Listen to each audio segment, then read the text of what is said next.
ஓம் ஸ்ரீ வராகி தாயே போற்றி.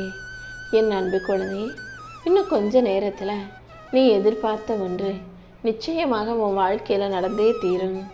ஆமீன் செல்லமே. ரொம்ப நாளாக நீ என்கிட்ட எதை ஆசையாக கேட்டுக்கிட்டு இருந்தியோ அதைத்தான் உன் வாழ்க்கையில் இன்னைக்கு நல்லபடியாக நடத்தி கொடுப்பதற்காகவே நல்ல நேரத்தில் நல்ல நாளில் இந்த வராகி அம்மா உனக்கான ஒன்றை உன் கைகளில் கொடுக்க வந்திருக்கேன்.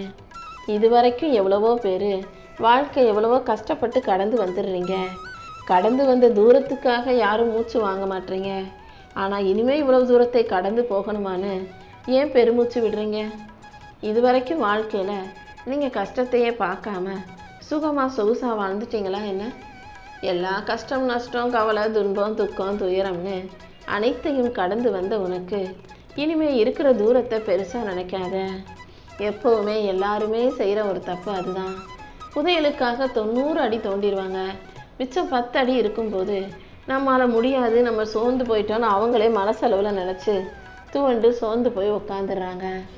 அப்படி தான் உன் வாழ்க்கையிலையும் இத்தனை நாளாக கஷ்டப்பட்டு எதிர்பார்த்து ஏங்கி கிடந்த உனக்கு இப்போ கொஞ்ச நேரத்தில் உனக்கு நல்லது நடக்க போகும்போது நீ பெருமூச்சு வாங்காத, துயரப்பட்டு துன்பப்பட்டு சோர்ந்து போகாத.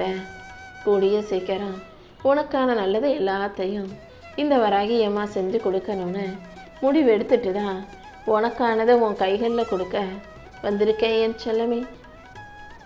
நிறைய பேர் ஏன் இப்படி இருக்க, ஏன் கவலையாக இருக்கன்னு கேட்டால் சொல்ல முடியாத கவலைன்னு சொல்கிறாங்க. உண்மையிலேயே சில விஷயங்களை சொல்ல முடியாமல் இருப்பது தான் கவலையே தவிர சொல்ல முடியாத கவலைன்னு எதுவுமே கிடையாது.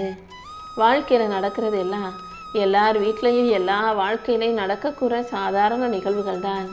அதில் சொல்ல முடியாததுன்னு எதுவுமே இல்லை.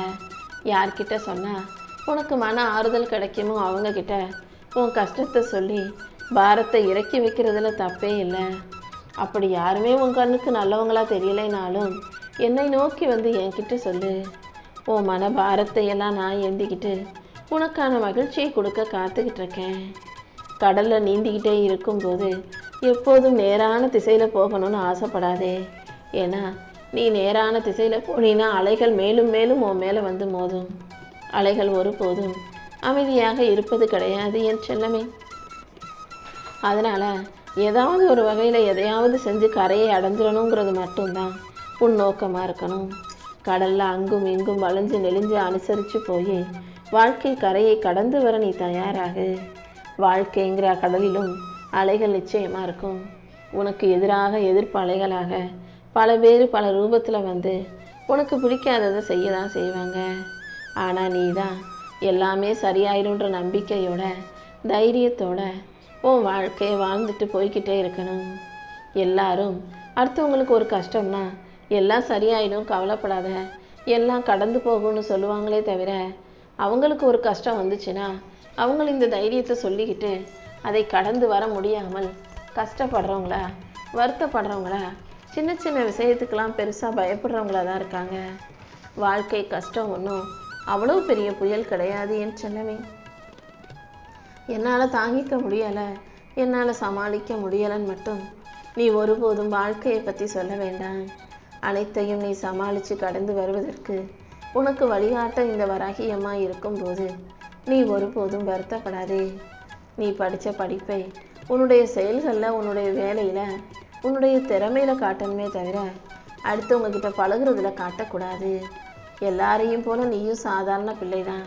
நீ எவ்வளவு படிச்சிருந்தாலும் எவ்வளவு சம்பாதிச்சிருந்தாலும் மற்றவங்கக்கிட்ட ஒரு சாதாரண மனிதனாக மனிதாபிமானத்தோட பழக கற்றுக்கோ என் செல்லமே. ஒரு சில நேரங்களில் அடுத்தவங்கக்கிட்ட ஏதோ ஒன்றை மறைக்கிறது மூலமாகவோ அல்லது ஏதாவது ஒரு விஷயத்தை பேச மறப்பதன் மூலமாக தான் அவங்களோட நீ நெருங்கிய உறவினராக இருக்க முடியும். எல்லார்கிட்டையும் மனசில் பட்டதையெல்லாம் பட்டு பட்டுன்னு கேட்டுக்கிட்டே இருந்தீன்னா, உனக்கு தெரிஞ்ச உண்மையெல்லாம் சொல்லிக்கிட்டே இருந்தீன்னா வாழ்க்கை நிம்மதியாக இன்பமாக இருக்காது. வாழ்க்கையில் நடக்கக்கூடிய ஒவ்வொரு விஷயங்களையும் யதார்த்தமாக ஏற்றுக்கிட்டு இன்பமாக மகிழ்ச்சியாக வாழ கற்றுக்கோ என் செல்லமே.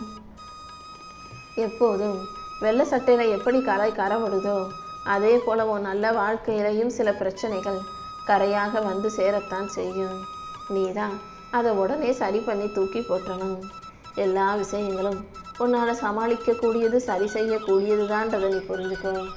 உன்னால் சமாளிக்க முடியாத எந்த கஷ்டத்தையும் பிரச்சனையையும் இந்த வராகி அம்மா ஒருபோதும் உனக்கு கொடுக்க மாட்டேன். நீங்கள்லாம் பிரச்சனை வந்தாதானே கடவுள்னு தேடி வர்றீங்க. மனுஷனுக்கு பிரச்சனை இல்லாட்டி இங்கே கடவுளுக்கு அர்ச்சனை இல்லைன்னு நீ கேள்விப்பட்டிருப்பியா? உண்மை அதுதான். மனிதர்கள் இப்போதெல்லாம் பக்தியோடு என்னை வந்து வணங்குறதை விட பிரச்சனைகளை பார்த்து பயந்து வந்து தான் என்னை சரி செய்ய சொல்லி கேட்டு வணங்குறாங்க. எந்த எதிர்பார்ப்பும் இல்லாமல் எந்த வேண்டுதலும் இல்லாமல் யார் என் மேலே பக்தி செலுத்துகிறாங்களோ அவங்களுக்கு நான் எந்த குறையும் இல்லாமல் நல்லபடியாக வாழ வைப்பேன் என் செல்லமே. உன் செயல்களை நீ சரியாக செய்யும் போது கண்டிப்பாக இந்த வராகி அம்மா உனக்கான சந்தோஷத்தை கொடுத்தே தீருவேன். உன் வாழ்க்கையில் உனக்கு வெற்றி கிடைக்கும்படியும் நல்லது நடக்கும்படியும் உனக்கான நல்லதையெல்லாம் செஞ்சு தர நான் காத்துக்கிட்டு இருக்கேன். நம்பிக்கையோடு நீ இருந்தீன்னா கண்டிப்பாக உன் வாழ்க்கையில் வெற்றி பெற முடியும். எப்போதும் நம்பிக்கையை வளர்த்துக்கோ. மனம் விட்டு பேசணும்னு எல்லாருக்கும் ஆசை தான். ஆனால் நம்ம சொல்கிறதையெல்லாம் எதிரில் இருக்கிறவங்க எப்படி கேட்டுப்பாங்களோ என்ன நினைப்பாங்களோன்ற சிந்தனையிலேயே பல பேர் பல விஷயங்களை தனக்கு எதிரில் இருக்கவங்க கிட்ட சொல்லாமல் வெளிப்படுத்தாமலே இருக்கிறீங்கன்றதையும் நான் பார்க்க தானே செய்கிறேன். ஒரு மனுஷன் நல்லவனாக இருக்கிறது நல்ல விஷயந்தான். ஆனால் நல்லது கெட்டது தெரியாத எல்லாத்தையும் படபடன்னு பொறிஞ்சு தள்ளக்கூடிய தெரிஞ்சதையெல்லாம் பேசக்கூடிய நல்ல பிள்ளையாக இருப்பது மிகவும் ஆபத்தானது. நீ சொல்லுகிற விஷயமும் நீ பேசுகிற விஷயமும் உனக்கே கூட ஆபத்தாக பிரச்சனையாக மாறிடும். அதனால் நல்லது கெட்டது எல்லாத்தையும் தெரிஞ்சு வச்சுக்கிட்டு நல்ல பிள்ளையாக நீ வாழ கற்றுக்கோ.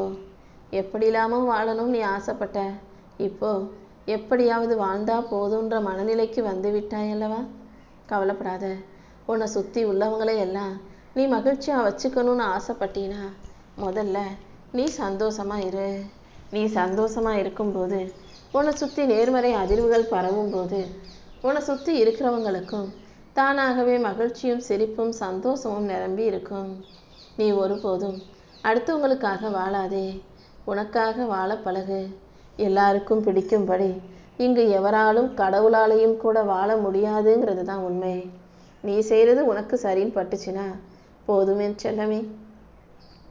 அடுத்தவங்களுக்கு பிடிக்கணும், அடுத்தவங்க உன்னை ரசிக்கணும், அடுத்தவங்க உன்னை விரும்பணும், அடுத்தவங்க உன்னை பாராட்டணும்னு ஒருபோதும் அடுத்தவங்களை மனசில் நினச்சி நீ எந்த வேலையும் செய்யாதே. உன் வேலையை மட்டும் நீ பாரு.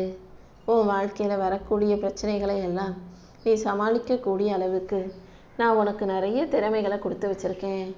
இதை உனக்கு நான் தெளிவாக சொல்கிறேன் கேளு. இந்த உலகத்தில் சிங்கத்தை படைத்ததும் நான் தான், மான்களை படைத்ததும் நான் தான். ஆனால் மான்கள் சிங்கத்தின் இறைக்காகவா படைக்கப்பட்டது? எல்லா ஜீவராசிகளையும் படைச்சிருக்கிறதுக்கான காரணம் ஒன்று இருக்குது. சிங்கம் சாப்பிட்றதுக்காக மட்டுமே நான் மானை படைச்சிருந்தேனா அதுக்கு எதுக்காக வேகமாக ஓடி தப்பிச்சுக்கிறதுக்காக பலமுள்ள கால்களை கொடுத்துருப்பேன்? அது தப்பிக்கணும், அது வாழ்க்கையை வாழணும், பிரச்சனைகளையும் சமாளிச்சுக்கிட்டு அது வாழணுன்றதுக்காக தான் அதற்கான திறமையை கொடுப்பது போல அதுக்கு வேகமாக ஓடக்கூடிய கால்களையும் அதுக்கு முட்டி மோதி காயப்படுத்தக்கூடிய மண்டையில் கொம்புகளையும் கொடுத்து வச்சுருக்கேன். அது தெரியாமல் பிரச்சனைகளை மட்டும் பார்க்காதேன்னு செல்லமே. பிரச்சனைகளை கொடுக்குற நானே அதை சமாளிக்கும் திறமையையும் கண்டிப்பாக எல்லாருக்கும் கொடுத்து வச்சுருப்பேன். வெற்றிக்கும் தோல்விக்கும் ஒரு சின்ன வித்தியாசம்தான் இருக்குது. கடமைக்காக செய்யணுமே நினச்சி செஞ்சினா அது கண்டிப்பாக தோல்வியில் தான் முடியும். ஒவ்வொரு விஷயத்தையும் உனது கடமையாக நினச்சி செஞ்சினா அது கண்டிப்பாக வெற்றியாக வந்து சேரும். இந்த உலகத்தில் வாழக்கூடிய எல்லாருக்கும் நான் 24 மணி நேரத்தில் ஒவ்வொரு நாளும் நிறைய வாய்ப்புகளை கொடுத்துக்கிட்டே தான் இருக்கேன்.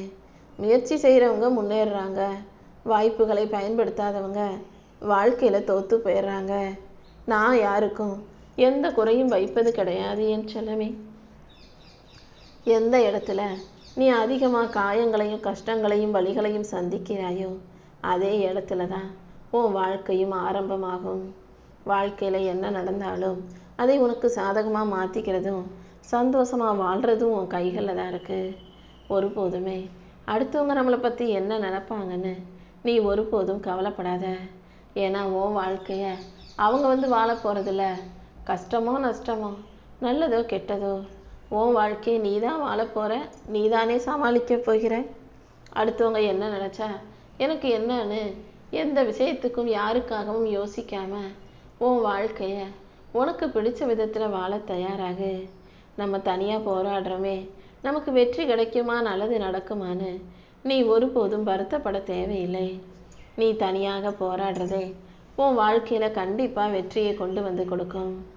எப்போதும் எல்லாரும் மற்றவங்க எந்த அளவுக்கு வாழ்க்கையை வாழ்கிறாங்க, அவங்க அந்தஸ்து என்ன, அவங்கக்கிட்ட இருக்க காசு பணம் சொத்து என்னன்னு தான் பார்த்து மரியாதை கொடுப்பாங்களே தவிர அவங்க வாழ்க்கையில் கஷ்டப்பட்டிருக்காங்களா, அவங்க முயற்சி செஞ்சுருக்காங்களான்னு யாரும் பார்க்க மாட்டாங்க. அதனால் உன் கஷ்டமும் உன் முயற்சியும் உனக்குள்ளே இருக்கட்டும்.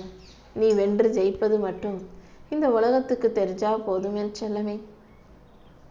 நீ எந்த தப்பும் செய்யாமல் இருக்கும்போதே யாராவது உன்னை பற்றி தப்பாக பேசுகிறாங்க, உன்னை தப்பாக புரிஞ்சுக்கிட்டாங்கன்னா அவங்கக்கிட்ட போய் நான் அப்படி இல்லைன்னு சொல்லி உன்னை பற்றிய உண்மையை எடுத்து சொல்லி நியாயப்படுத்தணுன்ற அவசியமே இல்லை.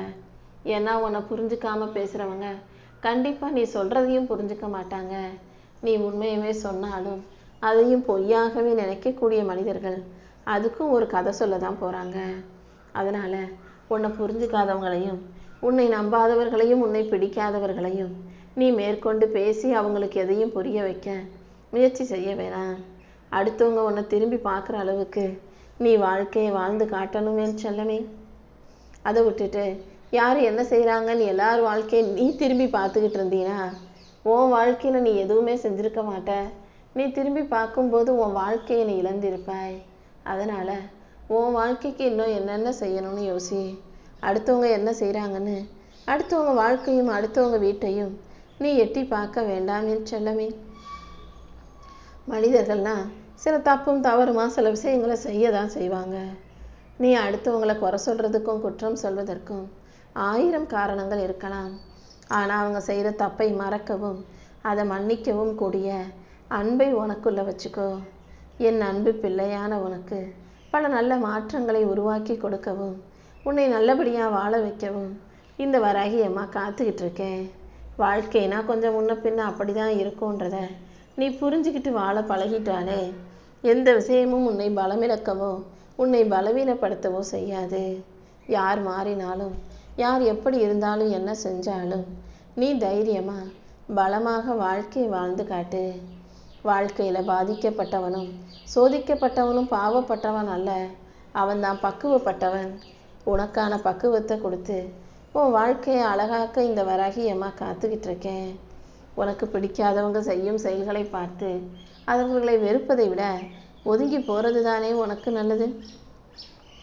சில பேர் செய்யும் செயல்களை பார்த்து ஒதுங்கி போகிறத விட இன்னும் மறந்து போயிட்டீன்னா உனக்கு நல்லது. ஏன்னா அவங்க செய்கிற விஷயம் உனக்கு பிடிக்காத போது அப்போதைக்கு நீ ஒதுங்கி போனாலும் அது உன் மனசில் ஞாபகத்தை கொடுத்துக்கிட்டே இருக்கும்.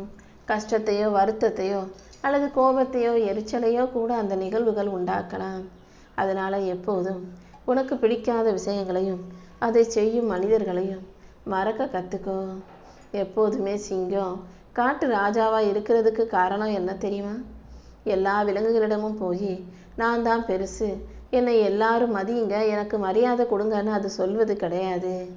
ஆனால் அது இயல்பாகவே கம்பீரத்தோடு எழுந்து நிற்கும் போதும் தனது வலிமையின் மூலமாகவும் தன்னுடைய திறமையை பயன்படுத்தி இரையை அடித்து சாப்பிட்டு காட்டுவதின் மூலமாகவும் அது யாருங்கிறத செயலில் காட்டுது.